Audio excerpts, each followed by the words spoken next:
রেখেছিলাম আধা ঘন্টার মতন। এখন লবণ দিয়ে দিচ্ছি পরিমাণ মতন। এবার পেঁয়াজ কুচি কুচি করে রেখেছি কেটে, পেঁয়াজটা দিয়ে দিচ্ছি। এবার টমেটো দিয়ে দিচ্ছি, কুচি কুচি করে কেটে রেখে দিয়েছি।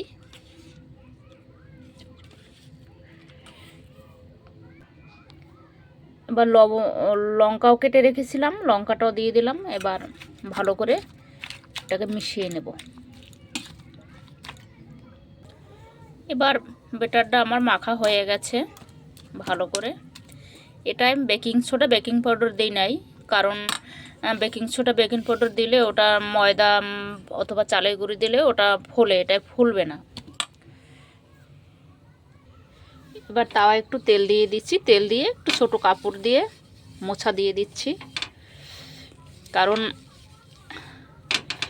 সবসময় বাচ্চাদের মুখে এক খাবার খেতে ভালো লাগে না, ওই জন্য ঘুরেই ফিরেই খেতে হয়।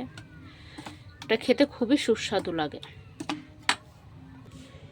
এবার তাও গরম হয়ে গেছে। এবার গ্যাসে কম পাওয়ার দিয়ে দিয়েছি, কারণ বেশি পাওয়ার দিলে এটা পুড়ে যাবে। অন্যভাবে চিতই পিঠা বানিয়ে খাওয়া হয়, এভাবে কিন্তু খুবই কম বানিয়ে খাওয়া হয়। এভাবে তোমরা বানিয়ে খেয়ে দেখবে, খুবই ভালো লাগে। এবার ঢাকা দিয়ে দিচ্ছি।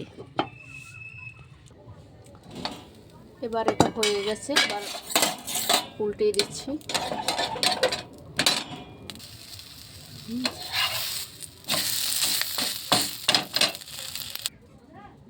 দেখো কত সুন্দর নরম হয়েছে, তুলতুলে নরম।